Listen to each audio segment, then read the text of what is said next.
احذر انك تبقى قاتل. ممكن تبقى قاتل من غير ما تاخد بالك. ازاي يا عم الكلام ده؟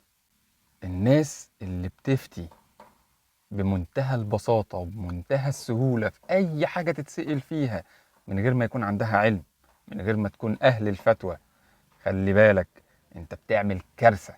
في عهد الرسول صلى الله عليه وسلم في معركة من المعارك وهم راجعين، واحد من الجرحى كان جرحه خطير فكان عايز يصلي، فسأل مجموعة صحابة هو أنا ينفع أتيمم بدل ما أتوضى؟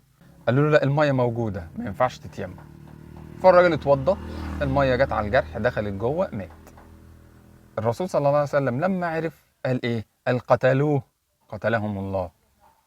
طب الموقف ده كان حاصل أيام الرسول صلى الله عليه وسلم. تعال نشوف موقف حصل في الوقت المعاصر اللي احنا فيه. فعلا أجرأكم على الفتية أجرأكم على النار. الحكاية بتقول إيه؟ واحدة اتطلقت، ما حصلهاش نصيب مع جوزها واتطلقت، وعدتها خلصت. كانت أول طلقة والعدة خلصت. الراجل راح لحال سبيله، محدش يعرف عنه حاجة. جالها عريس جديد، راجل محترم على خلق، قبلوه وحددوا وقت الفرح.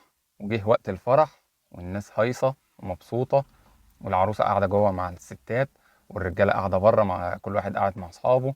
أخو العروسة قاعد مع صاحبه فبيتكلموا مع بعض. فأخو العروسة عرف إن هي كانت متجوزة قبل كده واتطلقت. قال له لا، دي ما ينفعش تتجوز، لازم ترجع لجوزها ويطلقها وترجع له تاني ويطلقها. لازم يطلقها 3 مرات، هي كده لسه متجوزة.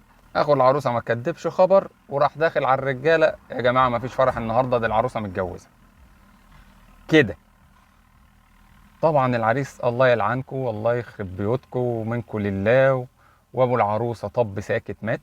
ام العروسة دخلت عناية مركزة، العروسة اتجننت والبيت اتخرب عشان واحد خد فتوى من واحد مش أهل فتوى ومشي بيها. أجرأكم على الفتية أجرأكم على النار.